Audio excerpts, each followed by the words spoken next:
పల్నాడు జిల్లా వినుకొండ సరైన ధృవీకరణ పత్రాలు లేని వాహనాలు సీజ్ చేయడం జరుగుతుందని వినుకొండ పట్టణ సిఐ శోభనబాబు అన్నారు.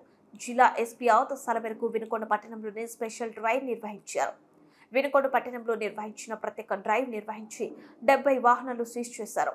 ఈ సందర్భంగా సిఐ మాట్లాడుతూ నిబంధనలకు విరుద్ధంగా వాహనాలు నడిపినా సరైన ధృవీకరణ పత్రాలు లేకపోయినా వాహనాలు సీజ్ చేస్తామన్నారు.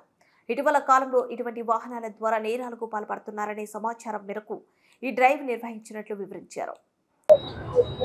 ఈరోజు పల్నాడు జిల్లా ఎస్పీ గారు అయినటువంటి శ్రీనివాస్ సార్ ఆదేశాల మేరకు వినుకొండ టౌన్లో స్పెషల్ డ్రైవ్ జరుగుతుంది.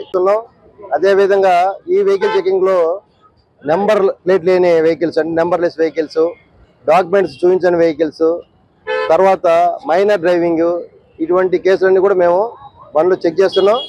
అటువంటి వెహికల్ సీజ్ చేయడం జరుగుతుంది. ఇది ఎందుకంటే ఈ మధ్య కాలంలో నెంబర్ లేకుండా పత్రాలు లేకుండా వెహికల్స్ చేసుకొని చాలా నేరాలకు పాల్పడుతున్న ఉద్దేశంతో ఈ స్పెషల్ డ్రైవ్ చేయడం జరుగుతుంది. ఇప్పటి సుమారు ఒక 70 వెహికల్ దాకా సీజ్ అయినాయి. ఇంకా డ్రైవ్ నడుస్తుంది.